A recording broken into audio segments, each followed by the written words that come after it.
Okay, so why are we talking about executive function skills today? Executive function skills are very important because they help us to formulate even the most fundamental plan to initiate a task. Let's take an example over here.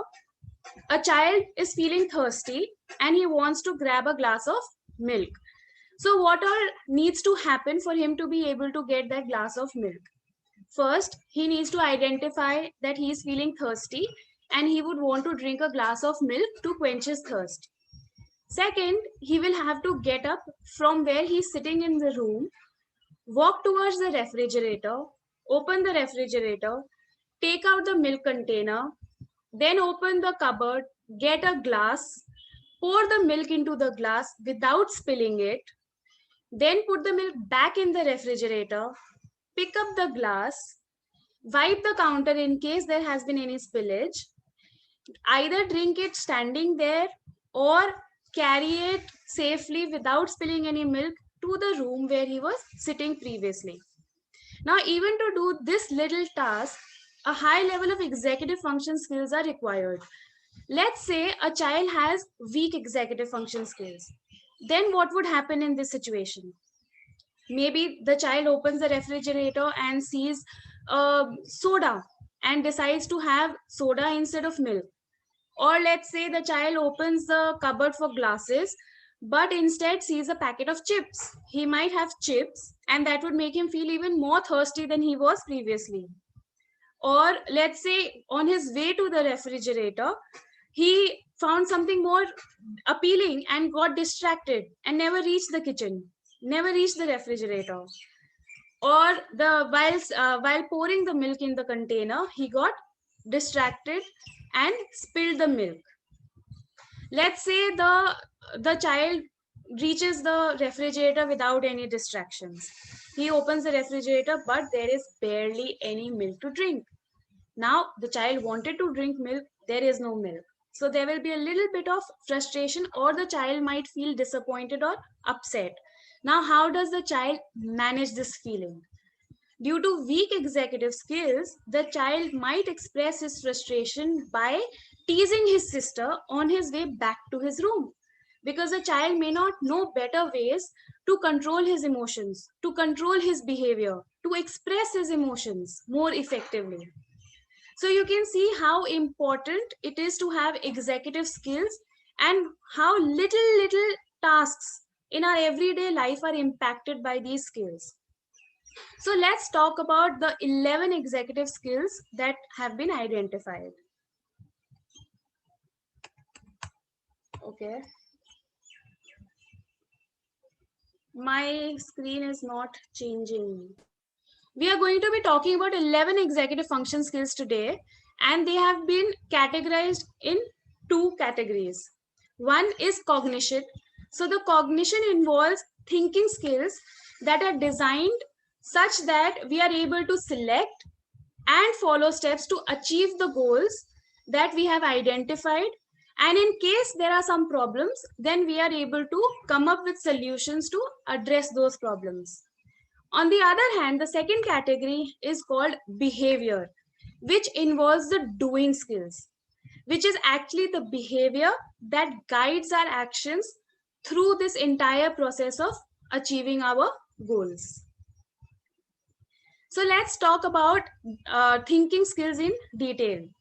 5 of the thinking skills are working memory, planning, organization, time management, and metacognition. Working memory. Working memory is our ability to keep the information in our mind while we are working on a particular task. For example, for a young child, when we give instructions, the child may be able to hold up to 1 or 2 step instructions in their mind and follow them. Whereas for a teenager, the child may be able to balance the expectations of multiple teachers.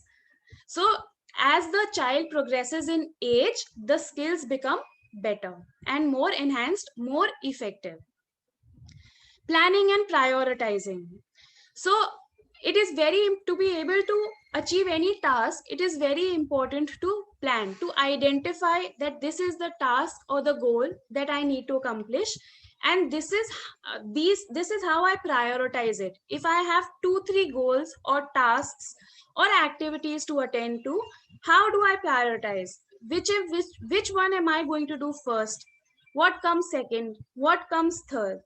So how you prioritize it, and what are the steps that you follow to actually achieve these goals? So example, for a young child, if you give options, the child may be able to come up with ways to resolve a conflict with his peer. When it comes to a teenager, the teenager might actually be able to make a plan to get a job, a summer job, like they do internships. Then third is organization. Organization is keeping track of things physically and mentally. So when we keep track of things physically, it means our environment. We know that this object that I'm looking for can be found in this particular place, because every object has its designated place in the house. Organizing things mentally is when I'm able to organize what all I'm going to do during the day, in which order am I going to do, what are the different kinds of things that I want to do. I am able to do all of this mentally. I'm able to organize my thoughts without getting confused, without getting frustrated. For example, if I ask a young child to complete a short worksheet, the child will be able to to put his toys back in their place after he is done playing. So the child will be able to do that. When it comes to a teenager, the child might be able to organize and locate the sports equipment. So see the nature of complexity, how it's changing as the age increases. Time management. Time management involves us being able to estimate how much time a particular activity would require, how I would utilize that time, would I be able to actually finish the task during that time or not. So let's take an example. For a young child, if I give a worksheet which will take around 7 to 10 minutes, the child will be able to do it. In the case of a teenager, the teenager might actually be able to make a schedule, a timetable to be able to follow the deadlines. Then metacognition. In simple terms, metacognition basically means thinking about thinking. It's like taking a bird's eye view of how I see the problem and come up with the solution. So for a young child, when we give some feedback, the child might be able to bring some change in their behavior. In the case of a teenager, just by observing others around him, the person will be able to monitor, evaluate, or even improve their performance. So these were the thinking skills, the cognitive skills. Now we talk about the doing skills, which are actually reflected in the behavior. So first is the response inhibition. It basically means thinking before acting or giving a response. Being able to hold back on our impulses, not just blurting it out or just doing something without being able to control our actions. For example, if I ask a young child to wait for 2 minutes, the child would be able to wait before they get disruptive, because after 2 3 minutes they might not be able to hold on anymore, they might not be able to delay their gratification anymore, and they might get disruptive. In the case of a teenager, let's say the teenager is playing a football game and he gets called out by the referee. So he would be able to accept it without any argument. Emotional control. Emotional control requires us to be able to identify the emotion that we are feeling and also to keep it in check, to express it in appropriate ways. Like in the case of a young child, there might be some disappointing event and the child may be able to recover from it in a few hours, in a short time, or maybe a few minutes, 15 minutes, 20 minutes. If I say that, we can't go out today because it's raining, the child might feel disappointed, but they overcome it. In the case of a teenager, let's say the teenager has an exam that is scheduled and and the teenager is feeling very anxious. So he will be able to manage his anxiety in such a manner that he is also able to perform at the exam. Then sustained attention. Sustained attention is the ability of the child to pay attention to a particular task or activity or event without getting distracted by, let's say, there could be something more appealing happening, but still being able to continuously give your attention and achieve the task. For example, I might ask a young child to maybe just pack their bag. That would require 1 minute, 2 minutes, that they collect all their notebooks, pack their bag so they're ready for school in the morning. For a teenager, it might require 1 or 2 hours of completing their homework. They might take short breaks during that time, but without reminders, they are able to get back after the break. They are able to decide what to do, how to plan out without getting up from the task, without leaving the homework incomplete and going and doing something else. Then task initiation. Once we have identified that this task is what is needed to be done, it is also required that we start working on it. We take action. So for a young child, you might have to give a reminder or an instruction, after which the child would be able to initiate the task. In the case of a teenager, the teenager has planned better. They would not require constant reminders and they would not wait till the last minute to get onto the task. Then goal-directed persistence. It involves identifying your goal as well as achieving that goal. So what do you need to do to achieve that goal and what motivates you? For example, in the case of a young child, the child might want recess. And to be able to get recess, the child needs to perform at a short task. So the child finishes that task to get recess, which was the child's goal. In the case of a teenager, let's say the goal is to buy something of importance to that teen. For that, what is required? That the teenager, save his monthly allowance. So to be able to persistently save his allowance so as to have enough money to buy that thing of importance. Next, we talk about flexibility. Flexibility is required when things happen unexpectedly. We try to plan a lot, but it's not always possible. So there are things that happen unexpectedly. Let's say there is a change in the plan. Like gave the example that the child was supposed to go out today, but it's raining, so we are not able to go out. So the child is flexible, he adjusts in the plans. In the case of a teen, let's say the teenager had applied for an internship and his first choice is no longer available. So he moves on to the second choice and accepts it. That would demonstrate flexibility. So these were the doing skills, the behavior related executive function skills: response inhibition, emotional control, sustained attention, task initiation, goal directed persistence, and flexibility. Now we will talk about what weak executive skills look like in students. We've already talked about what are the different skills, and from the examples we've been able to see why having executive skills is important.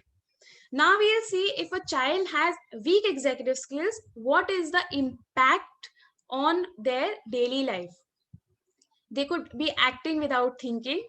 They could be interrupting others. They might not be able to wait for their turn. They just blurt it out because they thought of it and they don't wait to raise their hand. They just say it.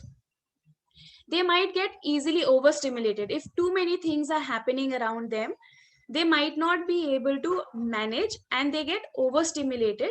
And once they've been feeling overwhelmed, they might not be able to calm down so quickly. Then they prefer routine, and if there is a change in the routine, they might resist it, they might get really upset.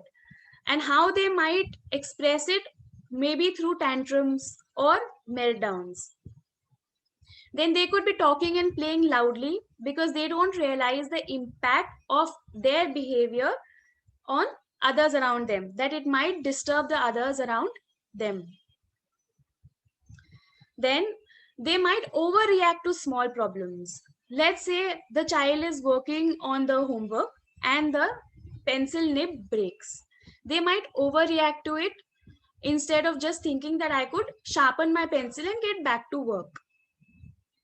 Or they might have difficulty transitioning from one activity to another. They get stuck on a particular topic, and even though the time for it is over, they might not be able to switch. They might seem like they are more out of control compared to other children of their age.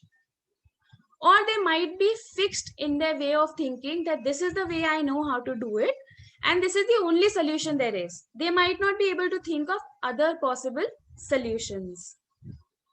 And in case they are not able to perform, they might feel frustration, because of which they might give up.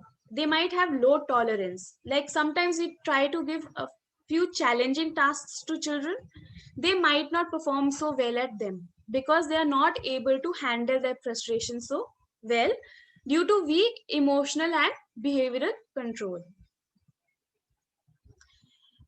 How weak executive skills impact their schoolwork. So what happens is they might forget to carry the assignment back home, which is why they are not able to complete their homework. Or maybe they've done their homework, but they forget to bring it to school. Sometimes it also happens that they've brought their homework to school, but they forget that they've done it, so they are not able to submit it. They might forget directions. For example, they could get confused between left and right, or they might not remember the direction from their classroom to the library, or from their home to the closest shop where they go very often. Or let's say they have homework to do and they get distracted and they want to engage in something more fun because they are not able to prioritize what is important, what needs to be achieved first. They could be misplacing or losing their belongings. They might seem unorganized, not able to find their things in their backpack or their cubby.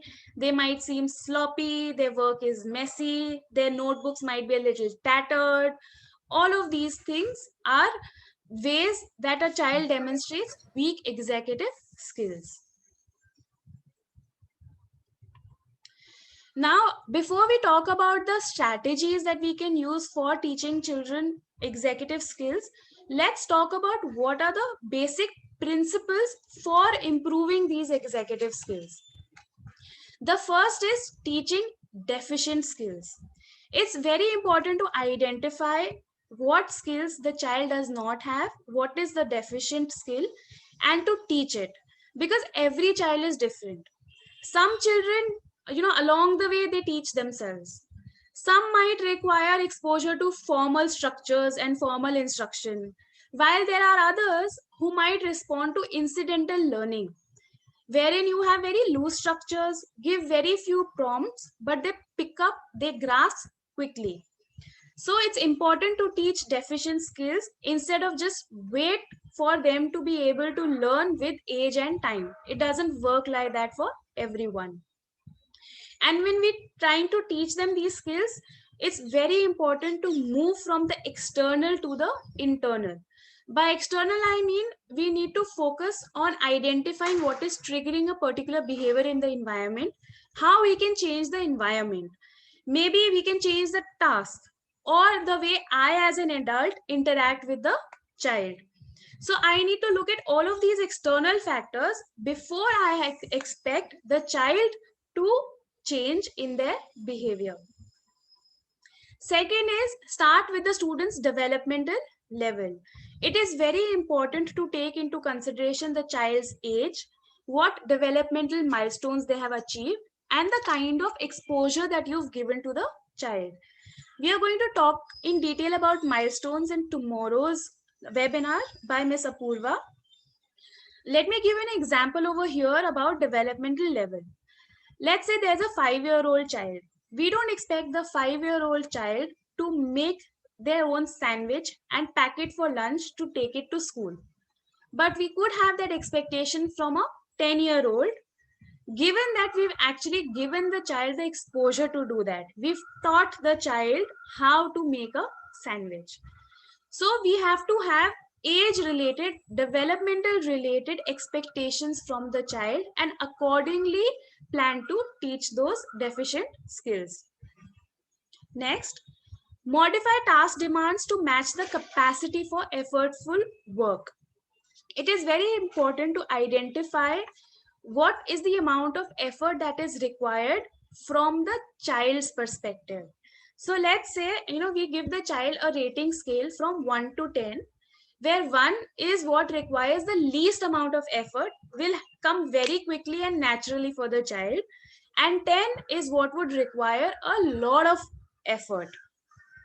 So you need to ask the child what this task feels like. Does it feel like a 3? Does it feel like a 5? Does it feel like a 7?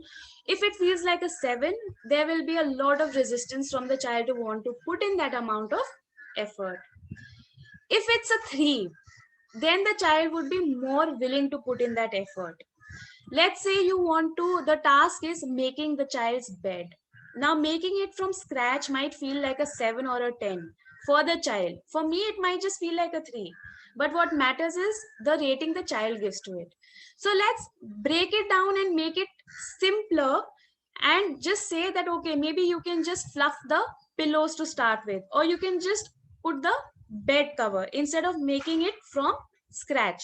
So you break it into little steps and you reduce the amount of effort the child needs to put in at the beginning, at the stage where they are still learning. Next is that you provide minimum support, which is necessary to be successful. When we are teaching the child, it is very important to give them prompts, to give them help, to give them supervision, any kind of support that might be required, because we want to make sure that they are able to actually do it. If they are able to do it, they would be more willing to put in effort, more willing to do it in future. But if they keep failing at it, then you have reduced motivation. You don't feel like doing it because nobody wants to feel like they are not able to do it even after putting in effort. And the support that we provide, it needs to be provided until the child is able to achieve success. And how would you know whether the child has achieved success or not?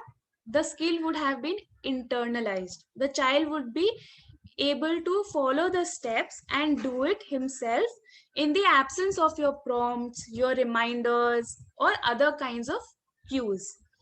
At that stage, you need to actually fade the support you give. Why? Because it is very important that we let the child be independent. We wouldn't want the child to be completely dependent on us all the times throughout their growing up years. So for the child to be independent, we need to slowly and gradually reduce the supervision and ultimately not supervise once the child has internalized the skill.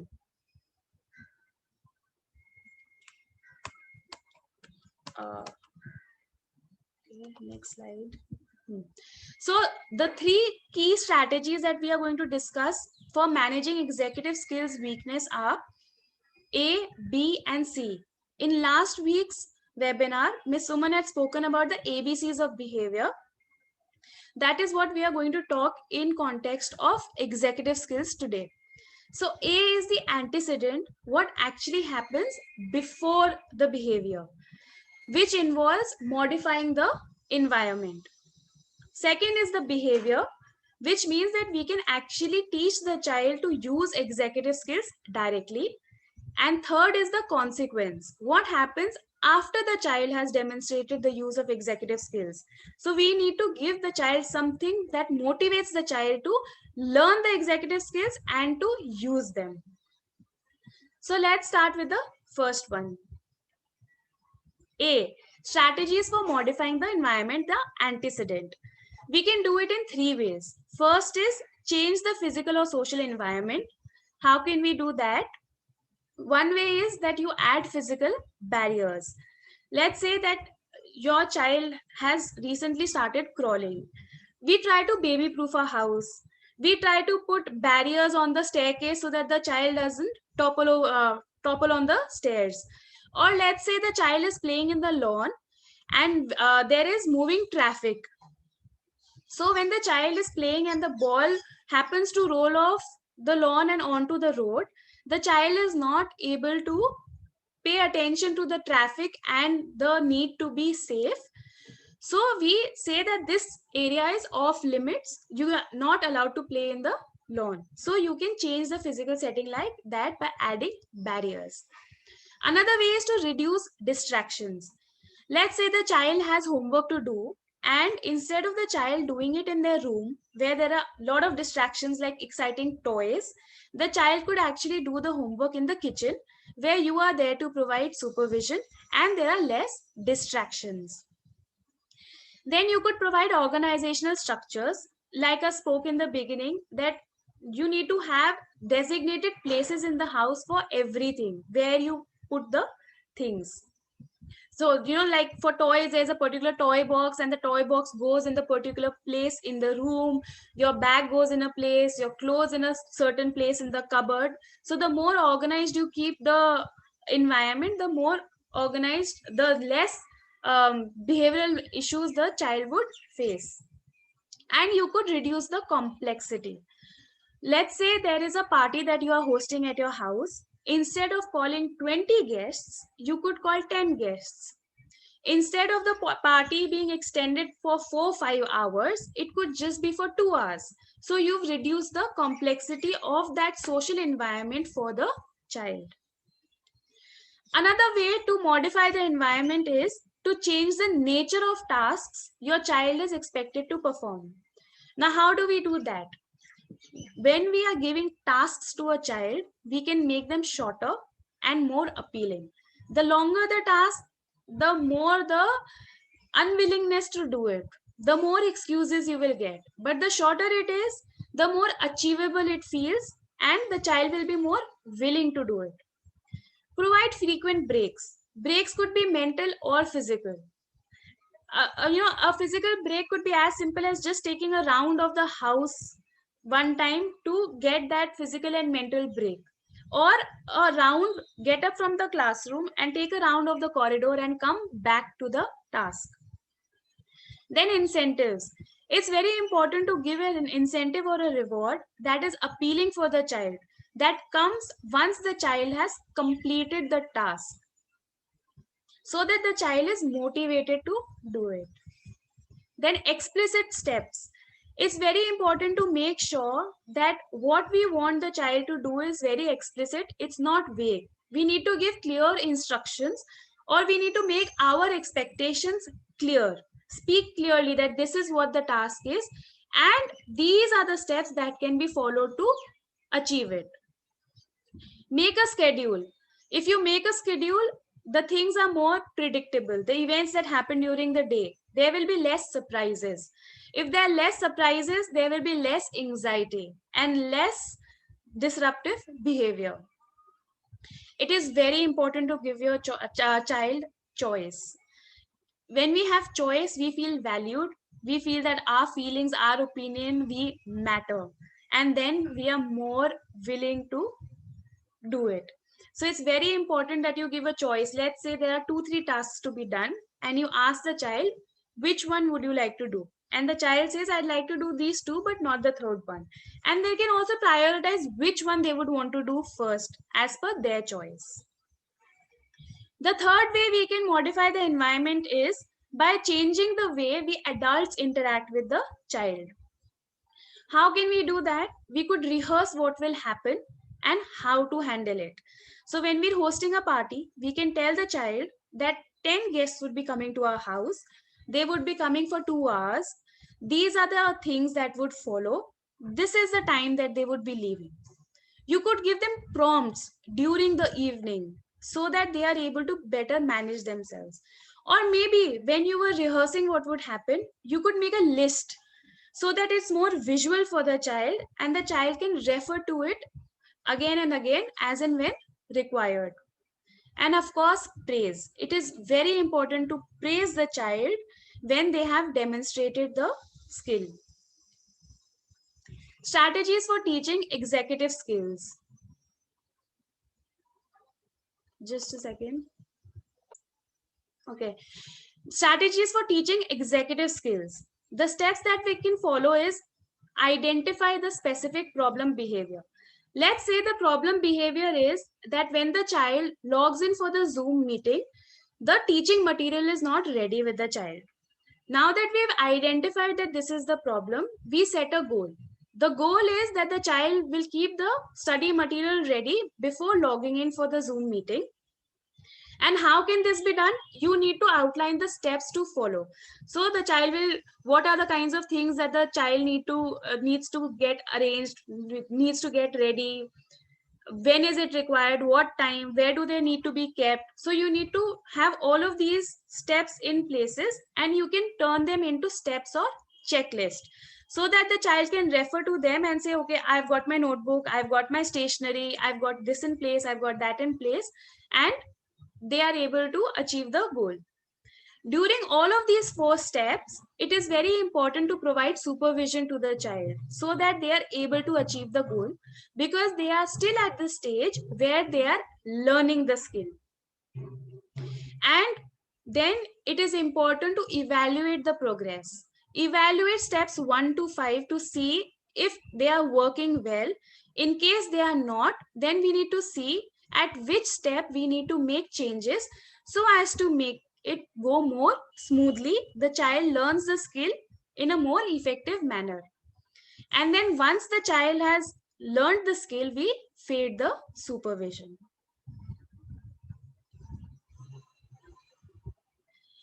C, the consequence. What would motivate your child to use executive skills? Praise. Yes, we all like to be praised, to hear good things. But there are a few things we need to make sure we understand about how to make praise more effective. So there are these 5 very important ways to make the praise effective. Number 1, we need to make sure that we praise immediately after the child has demonstrated the desired behavior. The more you delay it, the less the connection with the behavior and the less the impact it would have.